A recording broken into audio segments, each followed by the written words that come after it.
Exactly 100 kilometers east of Amsterdam, you'll find the city of Deventer, one of the oldest in the Netherlands.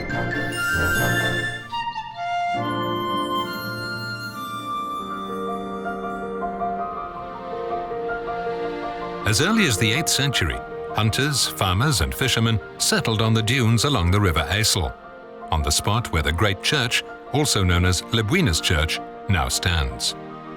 The church is named after the English preacher Lebuinus, who may be seen as the founder of Deventer. In 768, he crossed the River IJssel to build his first small wooden church. Lebuinus Church gives a fantastic view across Deventer and the River IJssel. The current city centre took shape in the Middle Ages. In that period, Deventer was a prominent member of the Hanseatic League of trading cities. Merchants from all over Europe flocked to Deventer, and the city flourished into its heyday. There are many beautifully restored medieval buildings in the narrow streets around Lebuinus Church. Opposite the church is Deventer's City Hall, proudly displaying its coat of arms.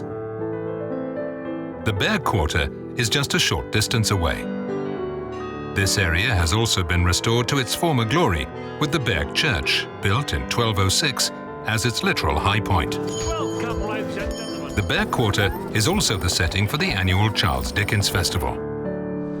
Deventer's city square, the Brink, was once the outskirts of the city, but it's now the heart of its art, cultural and restaurant scene. The Brink is also home to the Queen Wilhelmina fountain and the Waag, or Way House. Deventer was a port city. From the Zuiderzee, ships could navigate up the IJssel to the city's docks.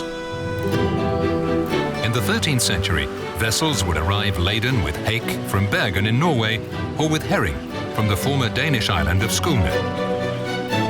You can still find traces of the medieval fish trade throughout the city. On Brink number 55, for example. This Hanseatic merchant's house was built in 1575 by Herbert Dapper. As a member of the Schoonevaarders Guild, Dapper had become wealthy from the herring trade. He named his house in die Drie Herrings, or the Three Gilded Herrings.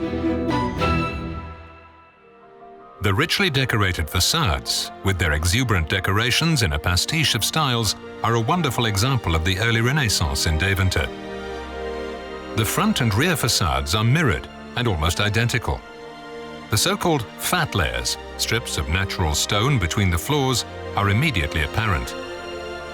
Evidence that the building was used as a warehouse can be found in the block and tackle at the peak of the roof, and the house's sheer size would have been a symbol for Herbert Dapper's success as a merchant. For its 92nd birthday, KLM has chosen the Three Gilded Herrings as its Delft Blue house number 92. If you fly KLM World Business Class, you can add it to your own collection of Delft Blue houses.